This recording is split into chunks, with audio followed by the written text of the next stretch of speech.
গরম ভাতের সাথে লাউয়ের চোকলা বাটা সবাই না জানলেও বেশ অনেকেই জানে এটা টেস্ট কীরকম। তো আজকে সেটাই রেডি করছি।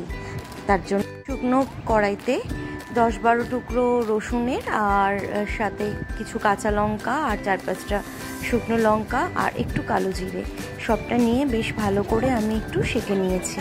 তারপরে কড়াইতে তেল গরম করে আমি ওখানে কালো জিরে ফোড়ন দিয়ে দিয়েছি, সঙ্গে 2-3টে শুকনো লঙ্কা আর সাথে একটুখানি রসুন থেতো করেও আমি ফোড়নে দিয়ে আমি এখানে পেঁয়াজগুলো ভেজে নেব। তো ভালো করে লাল করে পেঁয়াজগুলো ভেজে নিচ্ছি। আর এদিকে আমি আগে থেকেই লাউয়ের খোসা ছাড়িয়ে আমি সেদ্ধ করে রেখে দিয়েছিলাম একটু নুন দিয়ে। লাউয়ের খোসাগুলো দেখতেই পাচ্ছ আমি একটু মোটা করে করে ছাড়িয়েছি। তো পেঁয়াজ ভাজা হয়ে গেছে, লাউয়ের খোসাটা আমি বেটে নিয়েছি, সেটা কড়াইতে দিয়ে দিলাম।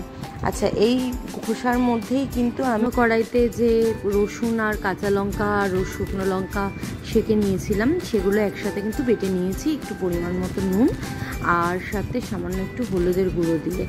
তো এটা এখন অনেকক্ষণ ধরে নেড়ে নিতে হবে একদম যাতে জলটা শুকিয়ে যায়। সাথে আমি একটুখানি নুন আর সামান্য একটু হলুদের গুঁড়ো আর সাথে চিনি অ্যাড করেছি।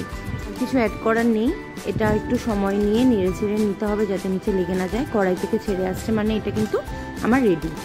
এবার টেস্ট করার পালা। তো আমি কিন্তু গরম ভাতের সাথে টেস্ট করার জন্য রেডি। তোমরাও বাড়িতে ট্রাই করো, ভালো লাগলে আমাকে জানিও আর একটু লাইক করে দিও। Thank you.